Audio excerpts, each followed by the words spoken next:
নৃশংস ঘৃণনীয় অকল্পনীয় প্ৰেমিকৰে মিলি স্বামীক হত্যাৰ চেষ্টা স্বামী প্ৰসেনজিতে এতিয়াও কৰিব পৰা নাই বিশ্বাস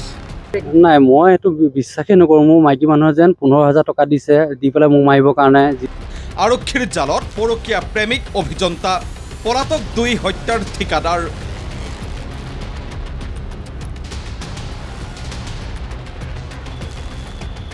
যোৰহাটৰ মান সন্মান ধূলিসাৎ কৰি দিলে এইগৰাকী এটা 10 বছৰীয়া পুত্ৰ সন্তানৰ মাতৃ নিকুমণি বৰাই এতিয়া বাইদেউৰ লাজ লাগিছে বাইদেউ কিয় এনে কৰিছিলে কিন্তু হোম ভিজিটত অহা অভিযন্তাক জালত পেলাই প্ৰেমিক হাজি স্বামীক হত্যাৰ চেষ্টা কৰাৰ সময়ত বাইদেউৰ লাজ লগা নাছিল এইজন যুৱকে সকলো কৰিছিল ফাদিল মাইকী মানুহ পইচা দিছিল মাৰিব পইচা দিছিল 15000 পইচা দিছিল তোমাক 15000 পইচা দিছিল খালি পইচা দিয়া নাই এতিয়া দিম বুলি কৈছিল তোমাক কি বুলি কৈছিলে মোৰ মটা মানুহক মাৰি দিব লাগে প্ৰসেনজিতৰ মাইকী মানুহে কৈছিলে কেতিয়া তোমাৰ লগত কথা হৈছিলে কালি হৈছে ইয়াৰ হল নেকি নিব পৰা আচলতে তিনটা মানুহ আছে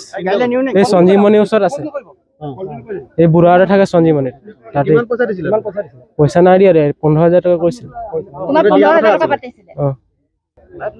মাইকী মানুহে তোমাৰ লগত কেতিয়া কথা পাতিছিলে দেওবাৰ না 12 বজে দেওবাৰ না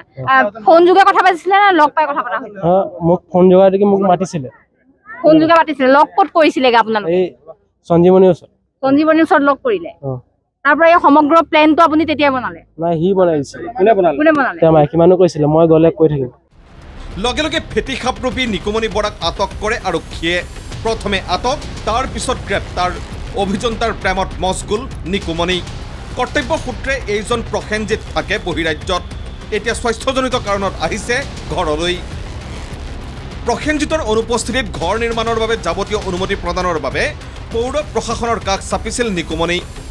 স্পট ভেৰিফিকেশ্যনৰ বাবে আহিছিল অভিযন্তা ছাৰ তাতেই লাগিল জেং বাহিৰত থাকিলেও অভিযন্তাৰ সঘন আহজাহৰ খবৰ কাণত পৰিছিল প্ৰসেনজিতৰ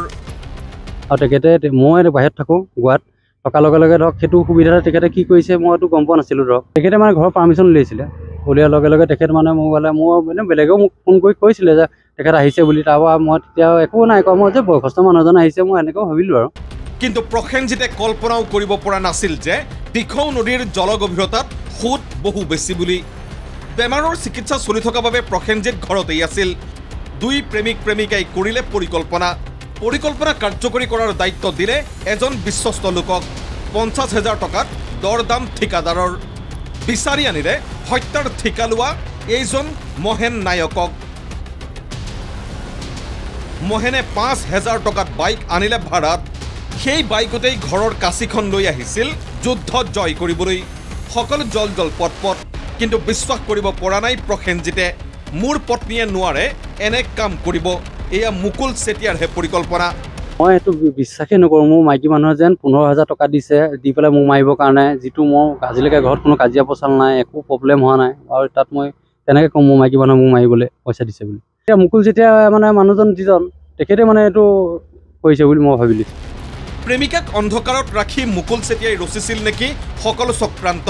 পৰকীয়া প্ৰেমত মছগুল হৈ দিছিল নেকি ধন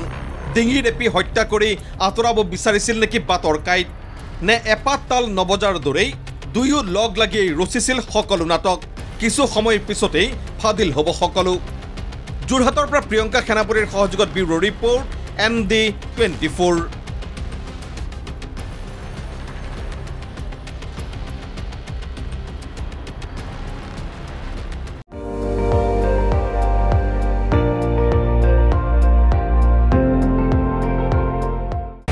আপুনি চাই আছে ND24 সৰ্বশ্ৰেষ্ঠ নহয় সৰ্বোত্তমৰ দৌৰ